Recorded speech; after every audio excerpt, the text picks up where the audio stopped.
Olá para todos os meus alunos! Estou muito feliz em estar novamente aqui para mais uma aula de teatro.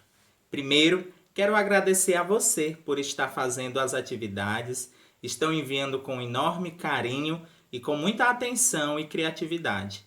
Parabéns! Eu estou amando as atividades. Hoje, a nossa aula conta com a participação especial, professor Paulo Veras, que vai estar trazendo o gênero dramático do teatro para você. Preste bastante atenção e vamos com ele!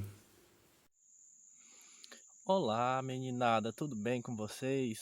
Espero que sim.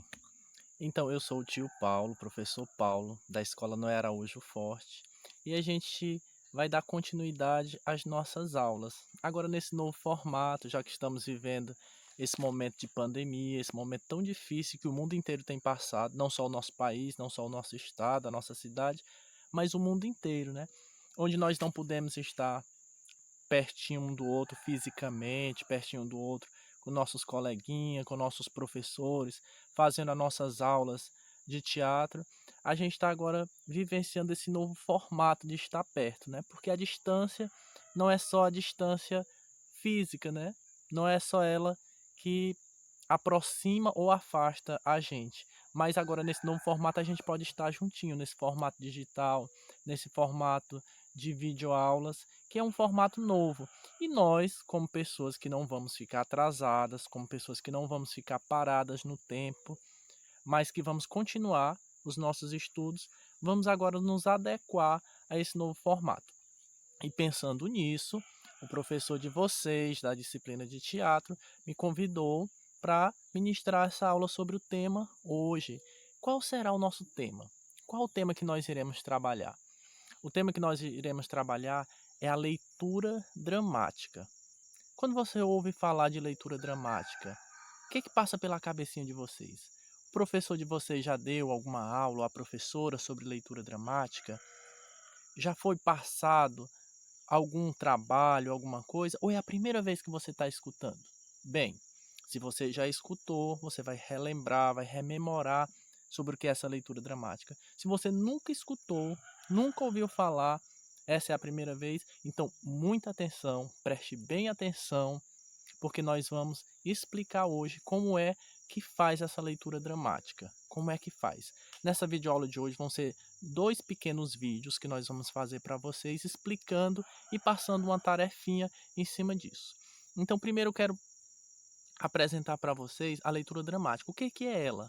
Essa leitura dramática nada mais é do que se você se colocar diante da plateia, diante de um público com um texto e você colocar toda a intensidade, toda a emoção naquele texto, seja ele de tristeza, seja ele de alegria, seja qual for aquilo que o texto quer passar, você conseguir ler, conseguir colocar a emoção exigida daquele texto na sua leitura diante da plateia. Ficou entendida essa primeira parte?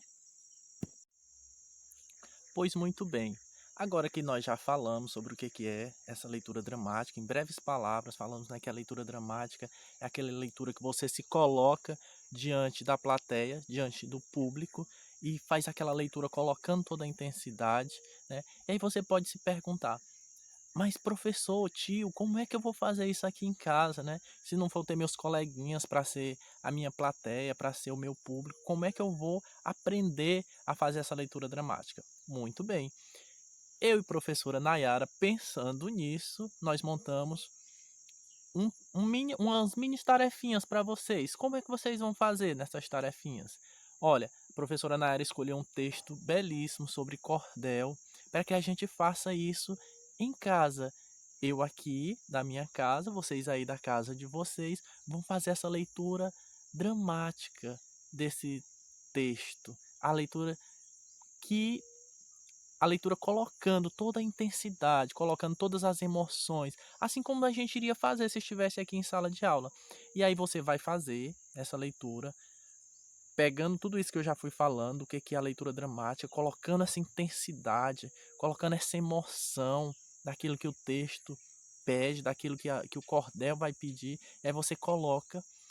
Para quem você vai mostrar isso daí? Bem, quem vai ser a sua plateia? Sua plateia vai ser as pessoas aí da sua casa, seja sua mamãe, seu papai, seu titio, sua vovó, seus primos, as pessoas que convivem com você, com quem você mora, com quem você convive. Mas serão só essas pessoas? Não, de forma nenhuma. Você também irá apresentar para nós, professores, para o seu professor da disciplina que vai colocar esse vídeo para você, no seu grupinho lá da sua sala. Como é que você vai fazer? Você vai ensaiar, vai ler, fazer essa leitura desse texto, vai ler para as pessoas da sua casa, e aí depois você vai gravar um pequeno vídeo fazendo a leitura, colocando toda a sua emoção, colocando toda a intensidade que o texto pede, que o cordel vai exigir. Aí você coloca, manda, grava esse vídeo, envia para mim ou para o seu professor, pode ser em forma de vídeo ou em forma de áudio, tá certo? Que aqueles que não conseguem fazer o vídeo, faz em forma de áudio e manda para mim, que aí eu vou receber aqui e depois, ou seu professor vai receber aí e vai atribuir a você uma nota, né? Vai atribuir a você uma participação, vai lhe dar dicas e assim a gente vai vivenciando esse novo momento, né? Enquanto a gente não pode estar presente, junto, um ao outro, em sala de aula, a gente vai vivenciando, aprendendo dessa forma. O importante é não parar de estudar. Combinado, criançada? Então, bons estudos, boa aula e bom vídeo para vocês. Um abraço! Quando a gente fala de teatro, isso lembra a gente logo a Grécia, que é onde surgiu o teatro, a tradição teatral na qual a gente se baseia até os dias atuais. Quando a gente fala de teatro grego, a gente não pode se esquecer da tradição clássica que engloba o texto épico, o gênero lírico e o gênero dramático, que é onde se encaixa o teatro. A palavra drama, para se ter uma ideia, não tem a ver com chorar, ficar triste, ah, meu Deus, não. Tem a ver, na verdade, com ação. É uma palavra grega que significa ação. E diferentemente de outros textos, o texto teatral ele não foi escrito para ser somente lido, mas representado. Então, a partir daquele texto, nós conseguimos ver a ação dos atores, né, no palco, representando pessoas, representando personagens diversas. O texto teatral é composto por dois textos, um principal e o outro secundário. Esse texto principal é composto pelas falas dos personagens, que são feitas em discurso direto. A gente entende discurso direto como sendo a representação fiel da fala de alguém. Nesse caso, os atores estão falando exatamente aquilo que os personagens disseram, com as mesmas palavras. Então, um discurso direto. O outro texto que compõe também o teatro são as rubricas. Né? As rubricas são aquelas marcações de cena que ajudam a gente a compreender. Muita gente confunde o papel dessas rubricas com o papel de um narrador, coisa que a gente vai encontrar nos textos literários. Mas as rubricas, que fique bem claro, não são um narrador. Elas são indicações de cena para que a ação possa acontecer. Então, abrem-se as cortinas, uma luz intensa vem do alto. Essas marcações todas ajudam a atuação a acontecer. Quem nunca viu aquela famosa imagem das máscaras gregas, né? Uma sorrindo e a outra chorando. São símbolo do teatro, essas duas máscaras, pois elas também representam os gêneros clássicos ali da antiguidade, tá? A tragédia e a comédia. A tragédia caracteriza-se por uma história de homens sérios, né? Uma história mais séria, que começa normalmente bem ali com aqueles nobres e acaba mal. Né? Por isso esse nome tragédia até hoje remete a alguma coisa nesse sentido. A comédia, por sua vez, era a história de gente comum, gente que não tinha qualquer relação com a nobreza. Havia também, como característica desse teatro clássico, né, a regra das três unidades, o tempo, o espaço e o tom. Essas características elas se modificam quando a gente vai estudar o texto literário hoje em dia. Ainda encontramos, né, elementos disso dentro do texto literário, mas no teatro a manifestação é um pouco diferente. Naquele tempo, as peças se passavam em um único cenário e em um único dia. E aí a gente tinha aquelas peças que eram bem mais sérias, né, do começo ao fim, não tinha nenhum momento de descontração, nenhuma piadinha, nem nada, que eram as tragédias, e aquelas outras, por outro lado, que eram engraçadas, exageradas, com tipos mais divertidos e com cenas cotidianas ali, né, que faziam, provocavam o riso nas pessoas, que eram as comédias. Na Idade Média surgem as peças teatrais. Então, diferente daquilo que acontecia lá no teatro grego, né? A gente tem agora as peças teatrais, que, claro, guardam, né, muitas influências ali do teatro grego, mas já tem algumas características diferentes. E aí, os dois gêneros que se destacam aí são o auto e a farsa.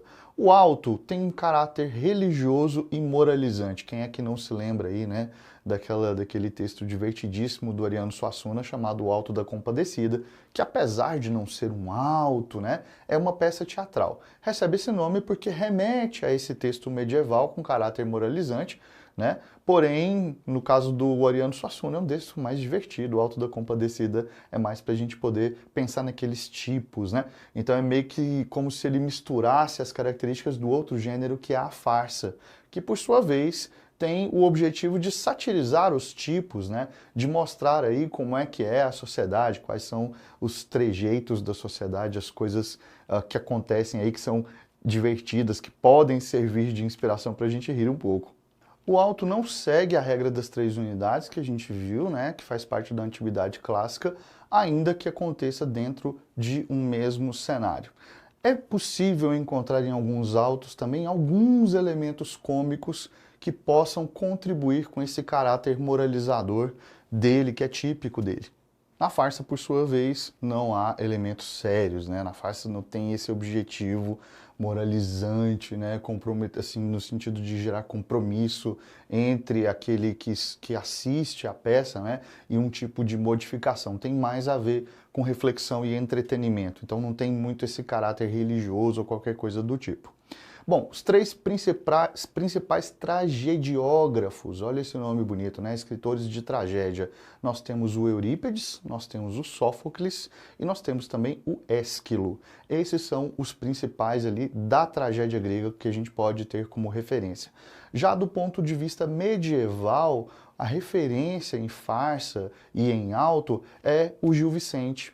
Eu coloquei aqui uma imagem, né, de um livrinho que tem para vender, aí você deve encontrar na internet facilmente, e que tem aí, ó, auto e farsa ao mesmo tempo, né? No mesmo livro ele reúne porque ele produziu essas duas frentes de texto teatral. Bom, e hoje? Hoje a gente percebe que o texto teatral, ele alcança outros nichos, outros espaços, né? Então, a partir de 1895, com a criação do cinema dos irmãos Lumière, a gente vai ter roteiros de cinema sendo escritos futuramente, que é uma espécie de levar o drama para dentro da representação cinematográfica. E aí muda tudo, porque aí a gente vai ter uma série de cenários, né? Nós vamos ter uma série de locações, existem outros recursos, né? Porque a câmera ali fala, né? Então, diferentemente do que acontece no teatro em que a gente está lá assistindo do nosso ponto de vista, a câmera no cinema acaba contando a história. A mesma coisa serve para novela televisiva, para série. Então, todas têm essa perspectiva de buscar lá no teatro grego elementos de composição, afinal de contas todas essas histórias são contadas também pelas próprias personagens, né? São as ações dessas personagens que contam os fatos, mas numa perspectiva muito diferente do teatro. Então é isso, galera. Vou ficando por aqui. Muito obrigado pela sua audiência, pela sua companhia. Eu espero que você tenha gostado dessa aula. Espero que todos vocês tenham gostado dessa atividade. É uma forma que nós estamos utilizando para inovar a aula diretamente para você, meu aluno, para que você conheça uma nova linguagem através de outros professores. Até mais!